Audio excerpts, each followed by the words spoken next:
Assalamualaikum warahmatullahi wabarakatuh.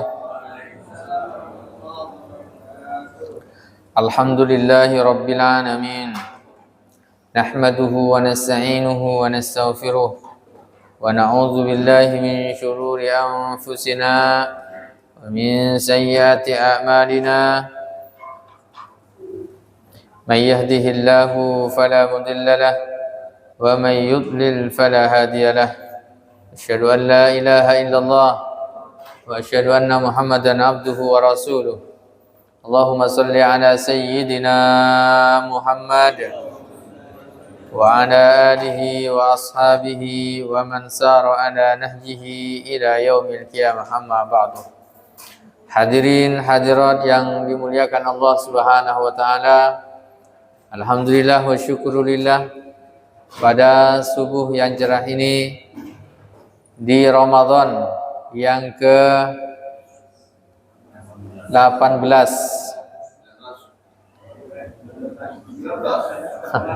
Ada ikhtilaf ya. Mudah-mudahan di subuh yang cerah ini Allah Subhanahu wa taala berikan keberkahannya pada kita semuanya. Mari kita mulai kajian kita bersama-sama membaca Ummul Kitab Al-Fatihah. A'udzubillahi minasyaitonirrajim. Bismillahirrahmanirrahim. Alhamdulillahirabbil alamin. Ya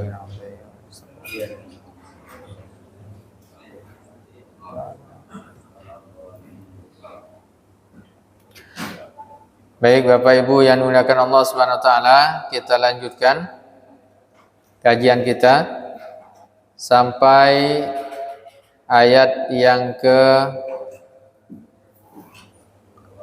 240.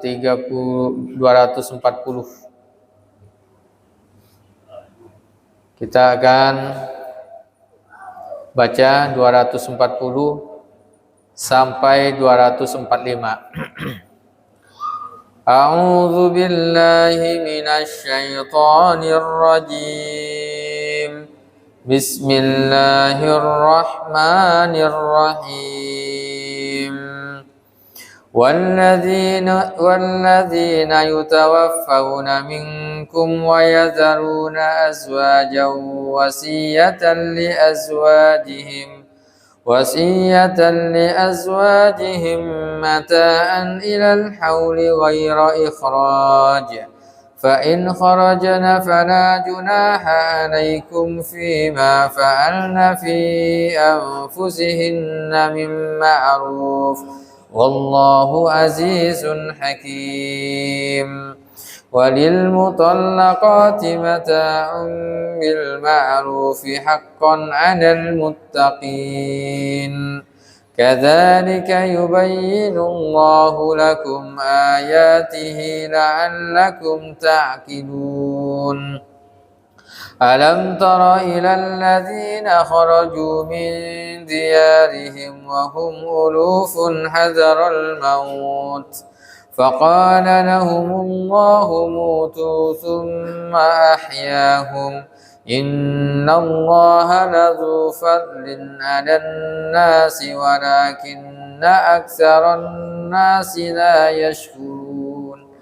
وقاتلوا في سبيل الله واعلموا أن الله سميع عليم. من ذا الذي يقرض الله قرضا حسنا فيضاعفه له أضعافا كثيرة، والله يقبض ويبسط وإليه ترجعون. صدق الله العظيم. Baik Bapak Ibu yang dimuliakan Allah Subhanahu wa taala. Surah Al-Baqarah ayat 240. Yang diawali dengan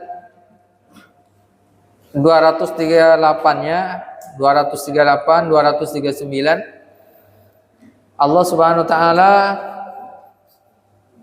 menyelipkan Hafizu 'alas salawati was salatil wusta wa qumu lillahi qanitin. Pembahasan masih seputar masalah talak dan sholat. Apa hubungannya?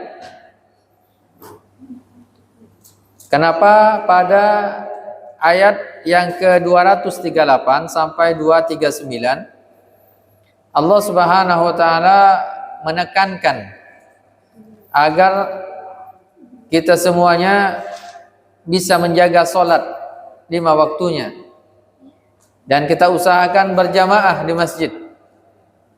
Untuk ibu-ibunya melaksanakan sholat tepat pada waktunya. Bahkan pada 239 ini, fa in khiftum farijalan aw rukbana. Dalam kondisi rasa takut, ada bahaya yang mengancam,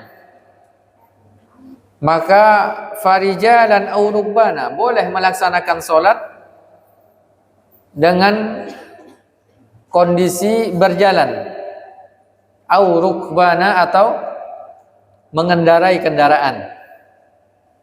Nah, ini juga menjadi dalil ketika kita musafir. Kalau pada zaman dulu kondisi perang, ketika terjadi perang, maka tetap wajib melaksanakan sholat. Ada namanya sholat khauf. Sholat khauf itu artinya sholat dalam keadaan genting, dalam keadaan mengkhawatirkan. Dalam kondisi perang pun bahkan Allah Subhanahu wa taala perintahkan untuk tetap melaksanakan sholat berjamaah, bahkan kondisi perang itu. Jadi dalam kondisi perang tetap wajib, tetap harus melaksanakan sholat, dan Nabi serta para Rasul itu melaksanakan yang berjamaah. Ini saking utamanya sholat berjamaah. Bahkan sholat ini dalam kondisi perang pun, dalam kondisi genting, tetap tak boleh ditinggalkan. Farijalan aw rukbana. Kalau kondisinya kita mau berangkat perang, berjalan, karena ada pasukan berjalan, ada pasukan berkuda yang menggunakan onta dan seterusnya, tetap wajib melaksanakan sholat. Kenapa? Karena kewajibannya tak bisa ada uzurnya sholat itu. Karena kalau dia berhenti misalnya lalu sholat, bisa jadi musuh mengancam. Fa idza amintum fadhkurullaha kama 'allamakum ma lam takunu ta'lamun. Kalau sudah aman, maka perbanyak berzikir kepada Allah, ingat kepada Allah, dan laksanakan sholat itu sesuai dengan tuntutan, sesuai dengan tuntunan yang telah diajarkan oleh Allah dan Rasulnya. Nah, maknanya bahwa sholat itu bagaimanapun kondisinya tidak boleh ditinggalkan. Dan sempurnanya sholat kita laksanakan berjamaah di masjid.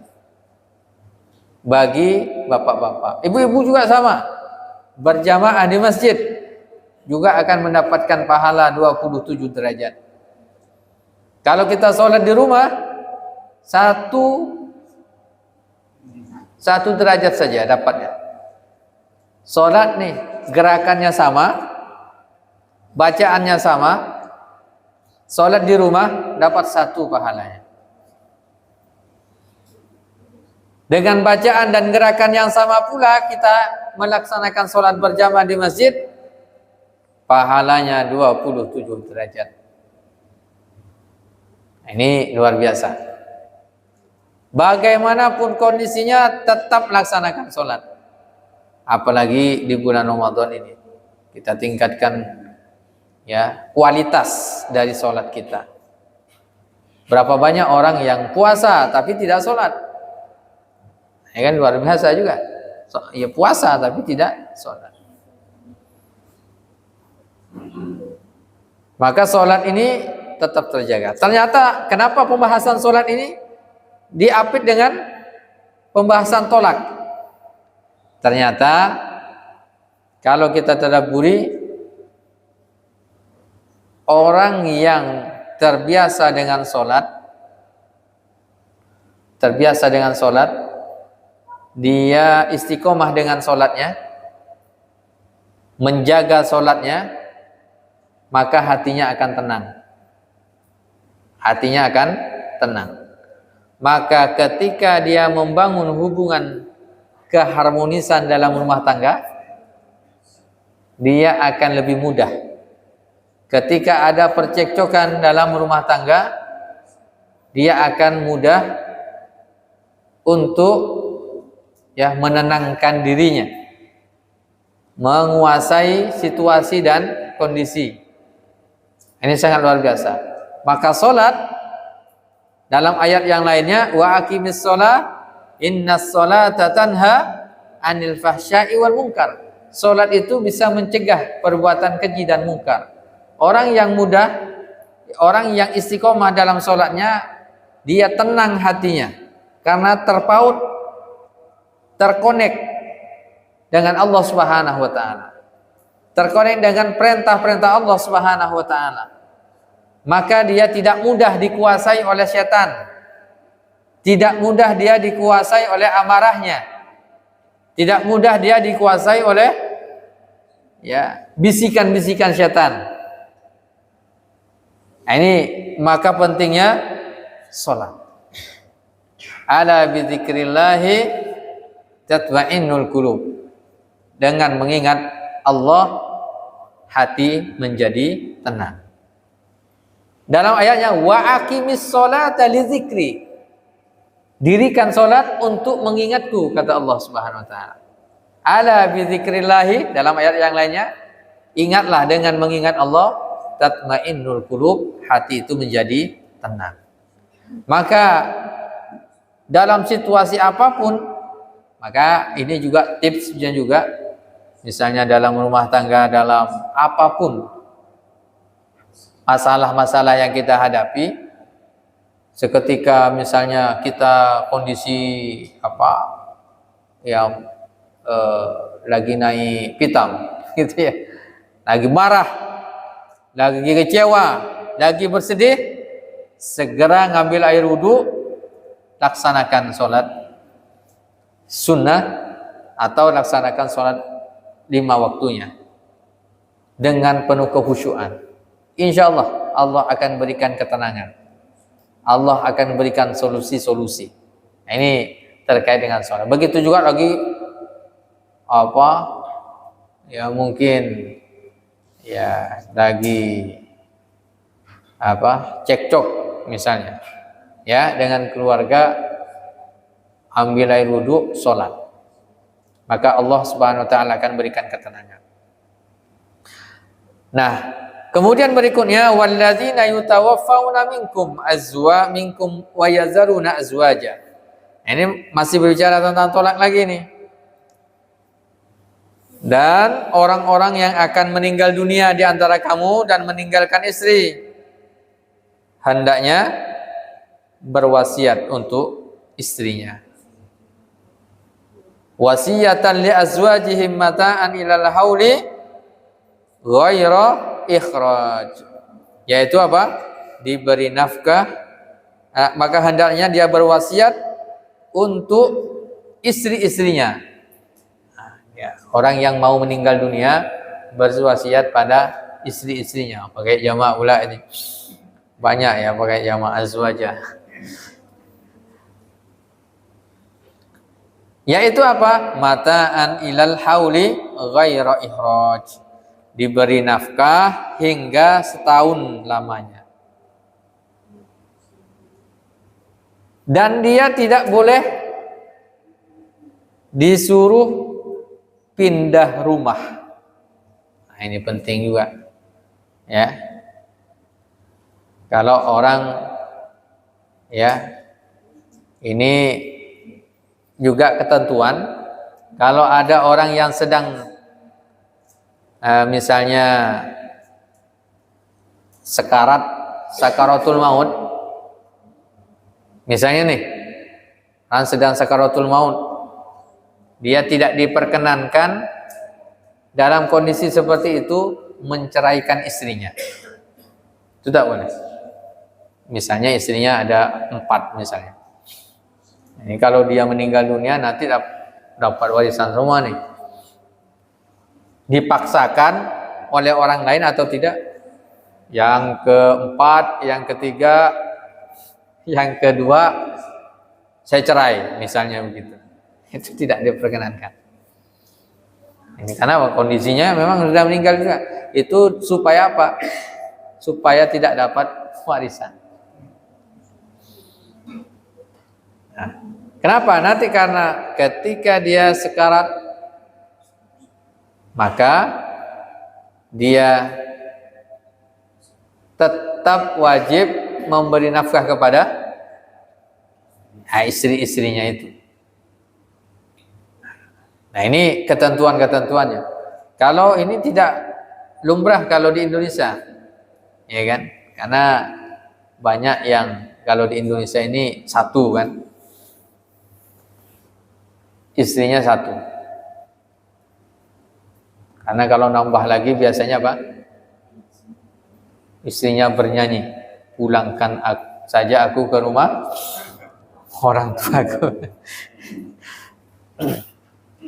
Fa in kharajna fala junaha alaikum fima fa'alna fi anfusihinna bil ma'ruf. Tapi kalau mereka yang keluar, maka tidak ada masalah. Selama dia di rumah tetap dia wajib diberikan nafkah. Dan mereka juga mendapatkan hak warisnya. Wallahu azizun hakim. Walil mutallaqati, kita cepat karena sudah banyak penjelasan tentang tolak ini. Walil mutallaqati mata'un bil ma'ruf haqqan 'alal muttaqin. 241. Dan bagi para wanita al-mutallaqat yang diceraikan, mata'un bil ma'ruf, hendaknya para suami memberikan dia mut'ah, pemberian yang ma'ruf. Ada seorang suami yang menceraikan istrinya, maka dia wajib memberikan mut'ah. Mut'ah itu apa?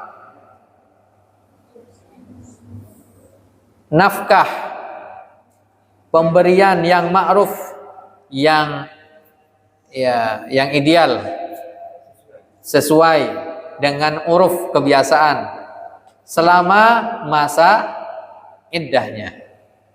Selama masa iddah dia tetap wajib dinafkahi. Jangan si A menceraikan istrinya, udah pulang saja, setelah itu dibiarkan begitu saja, ya kan? Apalagi dia punya anak misalnya. Nah, ini bagaimana hukum Islam sangat luar biasa detail. Dan ketika terjadi perceraian itu bukan karena faktor itu tadi, itu sudah ada rentetan solusi yang diberikan dalam Islam, yang diikuti setelah itu memang puncaknya adalah perceraian. Jadi tidak otomatis. Nah, setelah terjadi perceraian, hukum-hukum yang kita bahas ini adalah hukum setelah terjadi perceraian. Kadzalika yubayyinullahu lakum ayatihi la'allakum ta'qilun.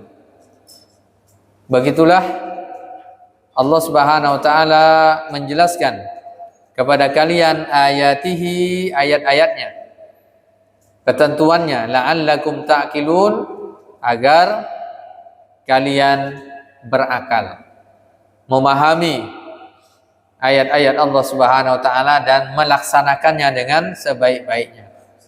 Kenapa? Karena banyak orang-orang yang tahu tentang hukum Allah, tapi dia tidak mau melaksanakannya atau merasa berat untuk melakukannya.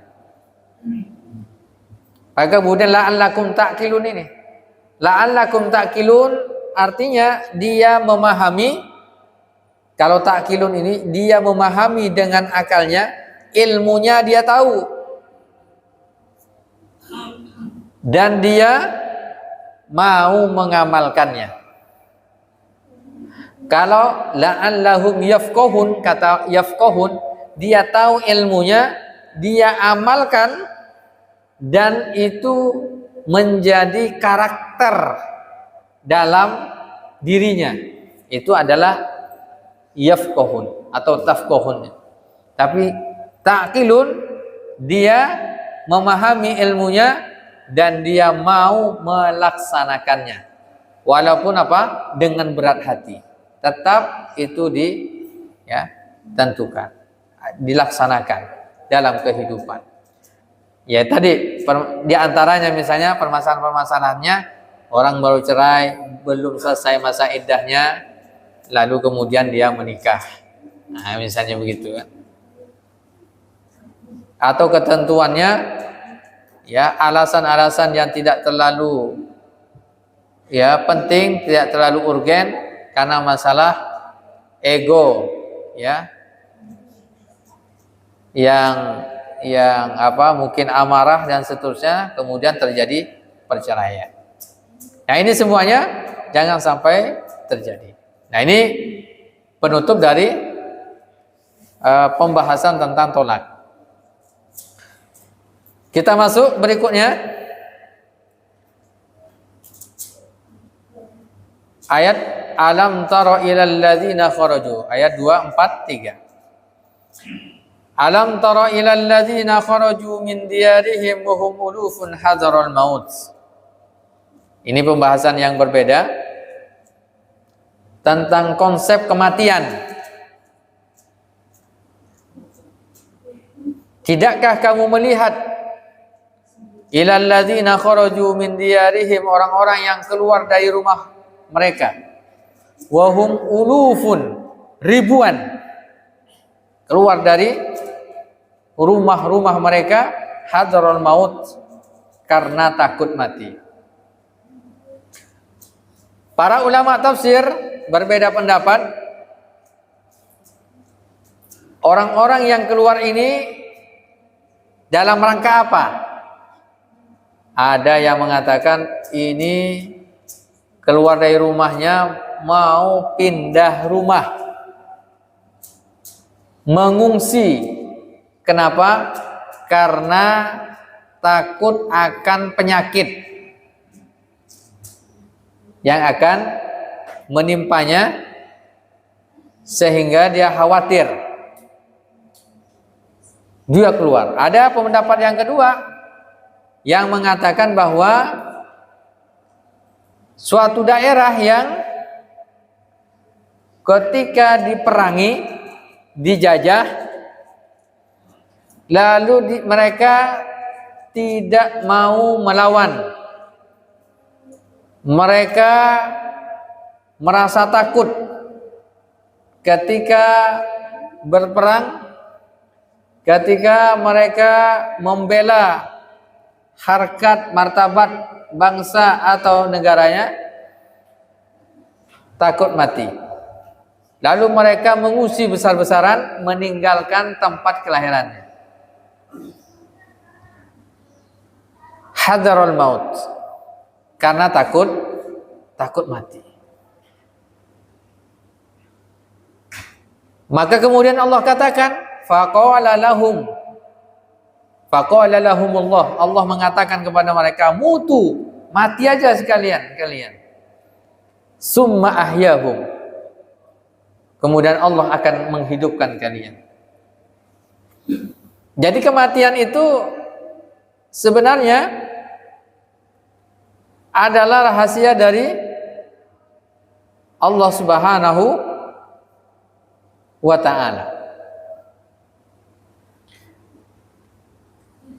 Nah, ikhwafil azan wazakumullah, Qul innal mauta alladhi tafirruna minhu fa innahu mulaqikum. Silakan buka tentang kematian itu. Surah Al-Jum'ah ayat 8. Surah Al-Jum'ah ayat 8.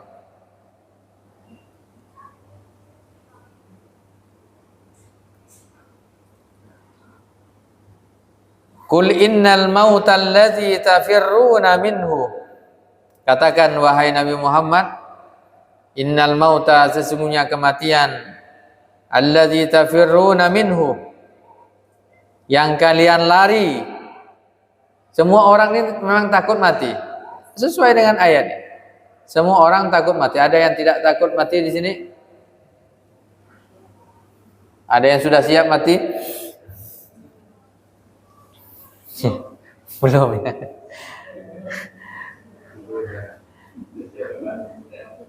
Qul innal mauta, katakan wahai Muhammad, sesungguhnya kematian yang kalian lari darinya. Memang mayoritas orang takut mati. Allah tegaskan fa innahu mulaqikum, kematian itu pasti akan mendatangi kalian. Jadi kematian itu pasti. Jadi kita ini jangan takut mati. Tapi yang perlu kita khawatirkan, itu bekal apa untuk kematian kita.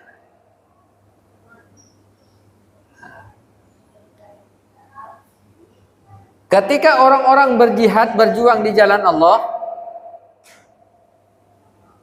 tidak otomatis semuanya meninggal dunia. Pada perang pada zaman Nabi SAW itu perangnya berhadap-hadapan, pakai tombak, pakai pedang, pakai panah, berhadap-hadapan.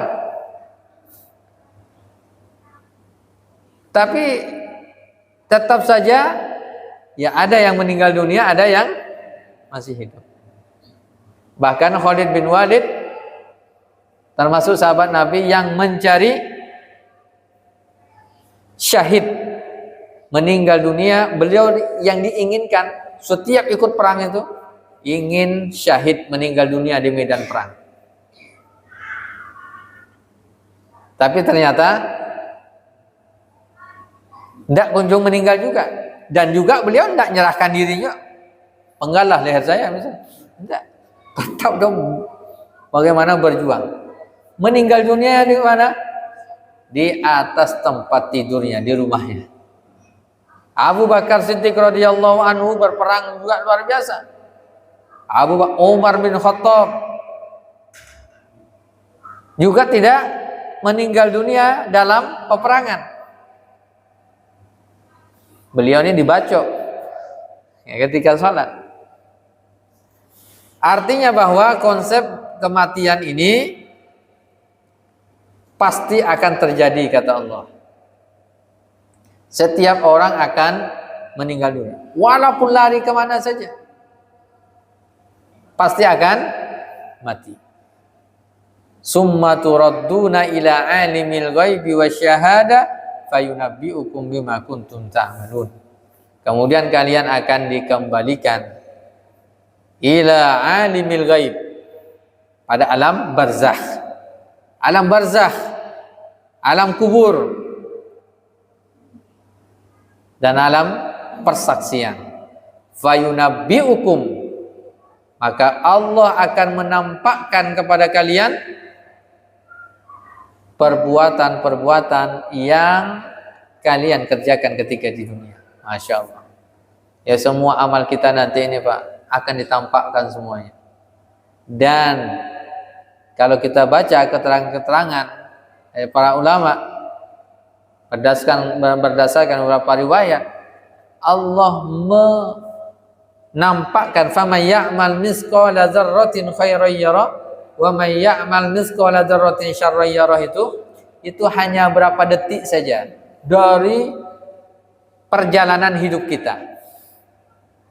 Langsung ya bagaimana situasi kondisinya wallahu alam. Tapi hanya sekejap saja kita sudah tahu. Ya, kita bisa melihat amal kita secara detail. Yang dilakukan di dalam kesunyian atau yang terang-terangan, apapun itu, tidak ada yang meleset. Ya, kalau mungkin bahasa kita sekarang tuh ada CCTV-nya. CCTV itu diputar ulang. Nah, cuma kalau CCTV itu kan hitam putih saja kan.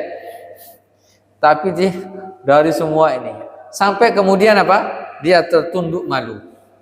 Sudah nampak.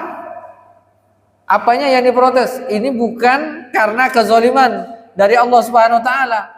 Ya kemauan manusia sendiri melakukan kemaksiatan atau kedurhakaan. Nah, ini sangat luar biasa. Tentang kematian ini, orang berperang juga meninggal dunia. Orang berdagang, bisnis, meninggal dunia juga. Tinggal di dalam rumah, meninggal dunia juga. Orang di diskotik, meninggal dunia juga. Di atas gunung, meninggal dunia juga. Semua orang akan meninggal dunia. Nah, jadi yang perlu kita tekankan di sini, kita fokuskan bagaimana kondisi akhir dari kematian kita. Kira-kira mau meninggal dunia di mana gitu.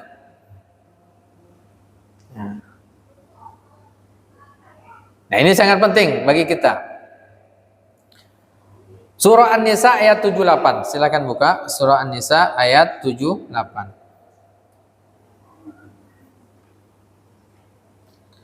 Aina ma takunu, di mana saja kalian berada, kalian bersembunyi. Kalian mau sembunyi di mana kata Allah? Yudrikumul mautu walau kuntum fi burujim musyayyadah. Ya, mati itu akan menghampiri kalian sekalipun kalian itu berada dalam benteng yang tinggi dan kokoh, bikin bunker di dalam rumah, pakai gelas berapa tebal ya kan, tetap akan mati dia, tetap akan mati. Luar biasa.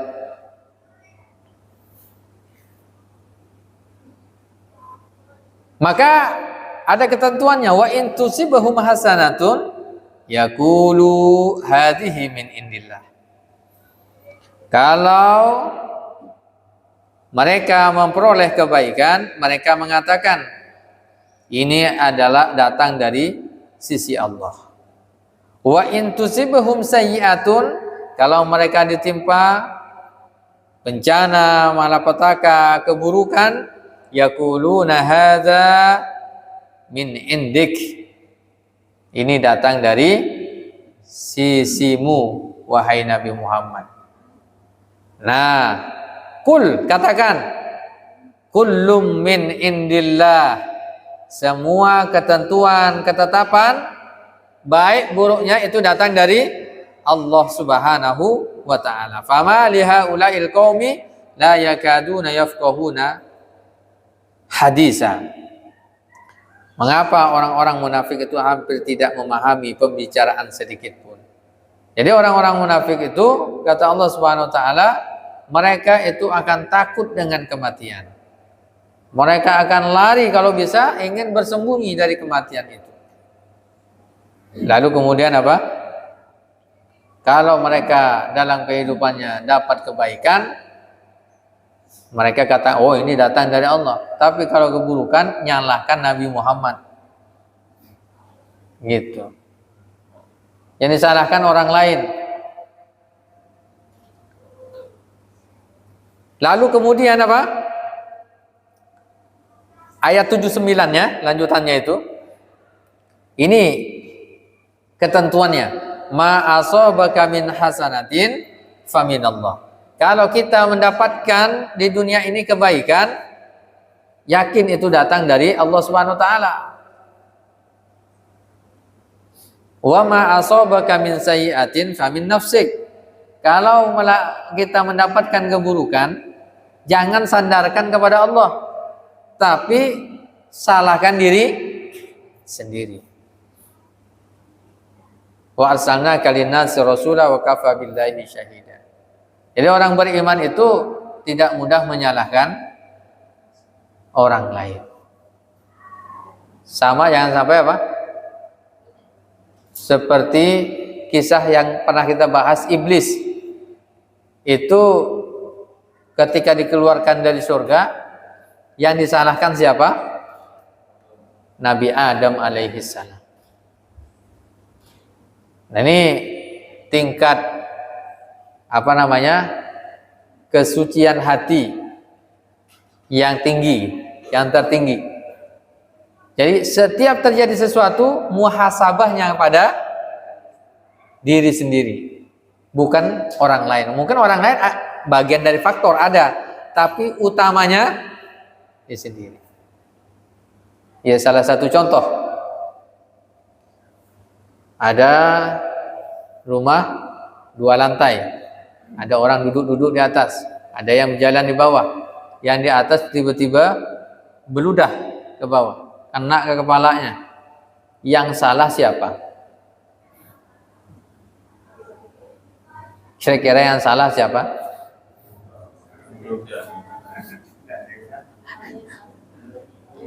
Orang yang berjalan, yang kena air ludah kepalanya, kira-kira siapa yang disalahkan? Nah, normalnya adalah orang yang pasti akan marah. Ini tidak lihat-lihat meludah kan? Kata yang di atas salahkan siapa? Yang jalan. Salah sendiri, kenapa tidak lihat-lihat ke atas? Kan? Itu akan cekcok terus itu. Nah, tapi pertama kali ketika kita dapatkan masalah, muhasabah diri sendiri. Bagi yang berjalan tadi, salah saya memang. Kenapa saya tidak lihat-lihat nih? Yang di atas juga yang di atas juga merasa salah. Kenapa? Ketika mau ludah tidak lihat-lihat ke bawah. Maka akan terjadi apa? Saling memaafkan. Ya kan? Begitu juga dalam hubungan rumah tangga. Kalau terjadi permasalahan, piring pecah atau benda, ada misalnya emas yang dipakai oleh istri misalnya jatuh atau hilang lah, kira-kira normalnya siapa yang disalahkan?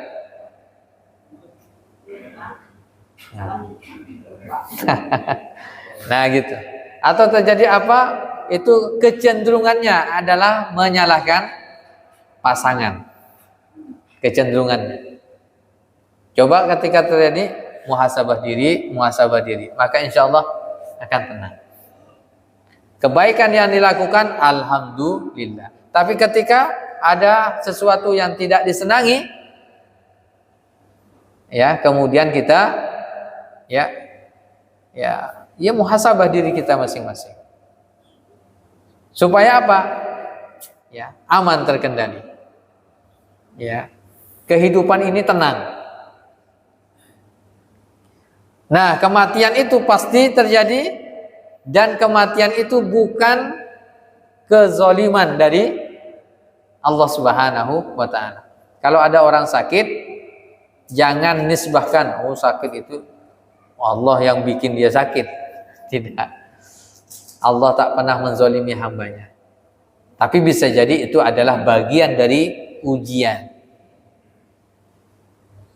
Bagian dari ujian dari Allah Subhanahu wa ta'ala. Ya, karena ujian Allah ini banyak. Semua kehidupan kita ini adalah ujian. Surah Al-Insan yang saya baca, ya, hal ata 'alal insani hinum minad dahri lam yakun syai'an mazkura. Ya, ayat setelahnya bahwa Allah inna khalaqanal insana min nutfatin amsyajin nabtali. Kami ciptakan manusia itu dari setetes mani, nabtalihi, untuk kami uji dia.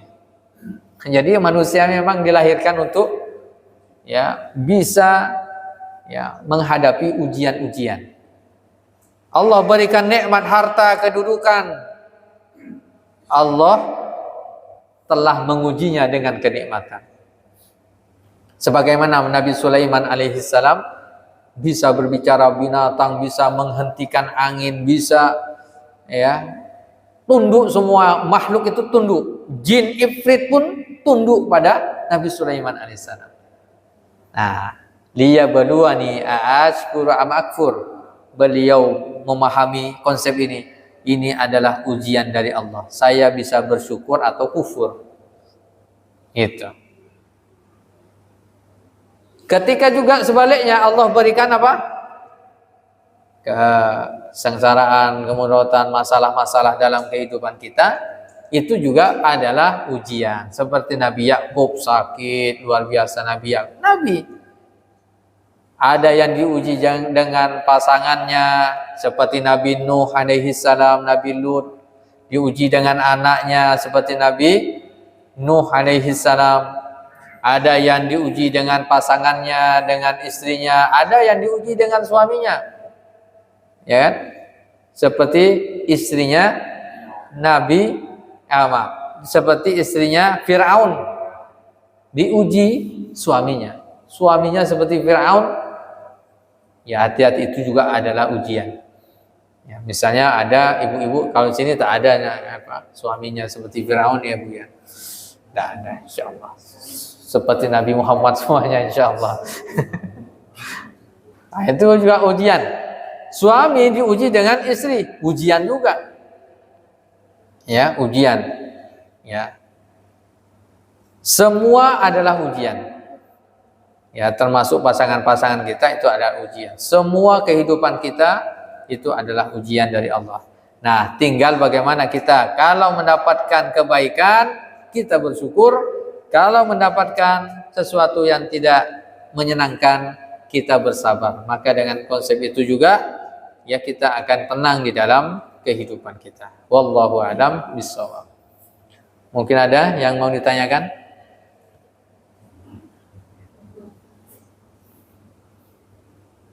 Assalamualaikum warahmatullahi wabarakatuh. Waalaikumsalam warahmatullahi wabarakatuh. Apa itu hadis sahih, Pak? Orang yang sakit itu bisa menjadikan dosa. Yang kedua, mana yang lebih tepat, bertakwa atau beriman atau sebaliknya? Dalam bahasa iman dan Assalamualaikum. Waalaikumsalam. Baik, yang pertama, sakit itu bisa menggugurkan dosa, enggak? Ya. Jadi dalam hadis disebutkan bahwa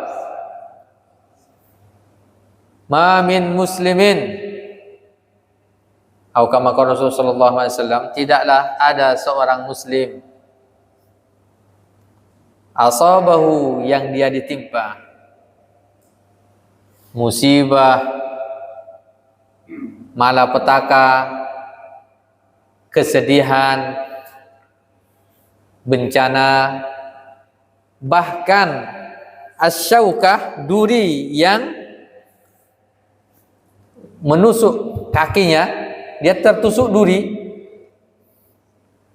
itu adalah kafarah, penggugur dari dosa-dosa kita. Jadi ketika ya orang yang sakit, satu sisi dosa-dosanya diampuni oleh Allah Subhanahu wa taala, tapi catatan ini dosa kecil, bukan dosa besar. Dan juga jangan disengaja. Udahlah, ada duri, ada paku, saya injak aja. Itu juga ada. Nah, tapi kalau terjadi itu, tanpa kesengajaan, dan kita juga sudah hati-hati. Udah hati-hati nih jalan. Ternyata ketusuk pecahan kaca, misalnya. Itu adalah penggugur dari dosa-dosa kita. Di satu sisi ketika kita sakit, Allah inginkan dosa kita dihapus. Karena penghapus dosa ini banyak bentuknya. Bisa dengan istighfar, bisa dengan sholat, bisa dengan zakat, bisa dengan infak, sedekah, wakaf, bisa juga dengan ketika seorang diuji oleh Allah Subhanahu wa taala dengan sesuatu yang tidak disenangi. Itu. Yang kedua, mana yang didahulukan, iman dan takwa? Utamanya adalah al-iman. Keimanan, iman itu definisinya adalah at-tasdiqu bil qalbi, meyakini keyakinan kita, akidah kita itu kita yakini dengan hati kita, wal iqraru bil lisan, lalu kemudian diucapkan dengan lisan, wal amalu bil arkan, dan kita implementasikan dalam kehidupan dengan anggota tubuh kita. Jadi iman itu adalah sesuatu yang abstrak, yang tak nampak. Iman sesuatu yang tidak nampak. Keyakinan itu kan sesuatu yang tidak nampak. Ya. Nah, keyakinan ini mesti diucapkan. Harus diucapkan dengan asyhadu an la ilaha illallah wa asyhadu anna muhammadar rasulullah. Nah, mengimplementasikan dari iman itu adalah takwa. Maka takwa itu definisinya, di antara definisinya adalah melaksanakan setiap perintah-perintah Allah Subhanahu wa taala dan Rasulnya, dan meninggalkan segala larangan-larangan Allah dan Rasulnya. Nah, takwa itu implementasi dari iman. Yang tak mungkin takwa itu ada sebelum adanya iman. Maka bunyi ayat puasa itu, ya ayyuhalladzina amanu kutiba alaikumusiyam kama kutiba alal ladzina min qablikum la'allakum tattaqun. Itu harapan. Jadi iman itu yang paling utama, karena orang yang belum beriman atau tipis imannya sulit untuk berpuasa. Sampai 30 hari apalagi. Ini sudah hampir mau masuk 10 hari terakhir. Ya, disinilah finalnya. Siapa yang bisa bertahan? Gitu Pak ya? Insya Allah. Silakan Pak. Assalamualaikum.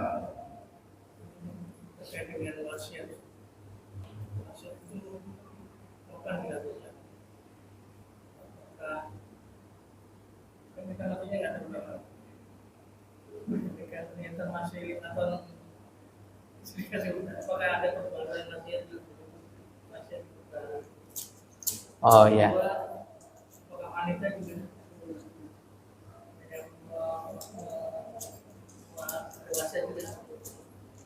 Wanita gimana Pak? Oh ya, boleh berusaha ya. Jadi gini, dalam fikih Islam, pemindahan kepemilikan, memindahkan kepemilikan harta kepada orang lain itu ada beberapa bentuknya, bentuk akadnya. Kalau pemindahan harta dengan sukarela, senang-senang, itu namanya hadiah. Itu kapan saja waktunya gini. Lalu pemindahan harta dengan cara diserahkan pengelolaannya untuk kepentingan Islam dan kaum muslimin. Ini namanya wakaf. Ini pemindahan. Dan ini kapan saja. Dia ikarnya ikar wakaf. Pemindahan harta kita dengan transaksi. Ya, saya mengeluarkan harta saya, si A mengeluarkan barangnya. Maka namanya jual beli. Nah, itu ya. Lalu ada orang yang memberikan harta dengan cuma-cuma kepada orang lain ketika dia masih hidup, namanya hibah. Hibah. Kapanpun dimanapun. Ada orang yang ingin menyerahkan, melepaskan kepemilikannya kalau dia meninggal dunia nanti. Nanti dia baru lepas kepemilikannya setelah meninggal dunia. Itu namanya wasiat. Jadi wasiat itu bisa dilaksanakan kalau dia sudah meninggal. Jadi tidak perlu ada pembaharuan. Contoh, misalnya si A berwasiat, kalau saya meninggal dunia, ya, tanah 10 hektar ini saya akan wakafkan. Maka itu tidak bisa. Ya nunggu dia meninggal baru bisa wakaf. Atau saya akan, setelah saya meninggal dunia, baru tanah itu saya jual belikan misalnya. Itu juga. Dan itu tidak boleh dilaksanakan. Kalau seandainya ya dia masih hidup. Nah gitu ya. Laki-laki dan perempuan boleh berwasiat. Wasiat itu kalau dia wasiat harta tidak boleh melebihi sepertiga. Si A meninggal dunia, dia tanahnya 10 hektar misalnya nih. Lalu kemudian kalau saya meninggal dunia, kata dia 10 hektar saya akan wakafkan semuanya. Itu tidak boleh dilaksanakan semuanya. Dia hanya bisa berapa? Sepertiga saja. Jadi 10 hektar sepertiganya yang diwakafkan. Ya, sisanya itu menjadi harta warisan. Menjadi harta warisan, tak boleh walaupun dia berwasiat. Kalau hibah, makanya yang lebih bagus hibah atau wakaf ketika orang masih hidup. Jadi saya hibahkan, saya punya 10 hektar, saya hibahkan semuanya kepada anak pertama saya. Bisa enggak? Bisa. Bagi-baginya ya ketika hidup, namanya hibah atau hadiah. Nah, jadi insya Allah tidak akan ada percekcokan. Yang menjadi percekcokan biasanya adalah bagi warisnya setelah meninggal dunia. Nanti pembagiannya kan berbeda-beda. Laki-laki dapat 2, pembagiannya 2, perempuan dapat 1, nanti istri dapat 1/8 atau apa? Ya, nanti ada paman juga, ada cucu, ada anak. Aduh, pembaginya banyak. Gitu. Coba. Hibah, tetap ada ininya. Hibah, ada surat hibahnya, ikrar. Gitu. Begitu juga dengan wakaf dan seterusnya. Jadi lebih baik seperti itu. Nah, jangan nunggu mau melakukan kebaikan setelah meninggal. Nah, gitu ya. Nah, ini terkait dengan wasiat tadi. Boleh laki-laki dan perempuan berwasiat. Nah, kalau wasiatnya tentang maksiat, maka tak boleh. Misalnya, kalau saya meninggal dunia, kuburkan di dalam laut saja. Nah, misalnya, atau nanti jasad saya bakar, hanyutkan ke laut. Itu walaupun wasiat, tapi menyalahi syariat, maka tidak boleh dilaksanakan. Nah, wallahu a'lam bishawab. Ya, sebenarnya. Masalah hibah. Hibah itu atau penjelasan itu tidak sesuai. Cuma itu berlaku apabila bisa salah satu. Maka orang tua saya. Apakah saya ini sebagai anak bisa menghibahkan kepada orang lain supaya harta ini, tapi dengan izin beberapa warisan, supaya tidak jadi masalah, dijelaskan apakah itu bisa berlaku? Ya, jadi gini Pak, kalau misalnya si A meninggal dunia, meninggalkan 10 hektar tanah, lalu ya udah izin saja pada keluarga kita hibahkan tanah ini, itu tidak bisa Pak. Tetap hukumnya ketika dia meninggal dunia tetap itu dibagi warisnya. Hak-hak dari ahli warisnya siapa yang berhak, nanti kan ada hitungannya. siapa yang berhak dibagi dulu, lalu kemudian setelah dia mengetahui bagiannya, kemudian masing-masing melepaskannya. Saya tidak mau mengambil bagian saya ingin bagian saya ini saya wakafkan untuk almarhum bapak saya. Itu tanah harta yang sudah orang meninggal dunia, dia meninggalkan hartanya bukan lagi milik yang meninggal dunia.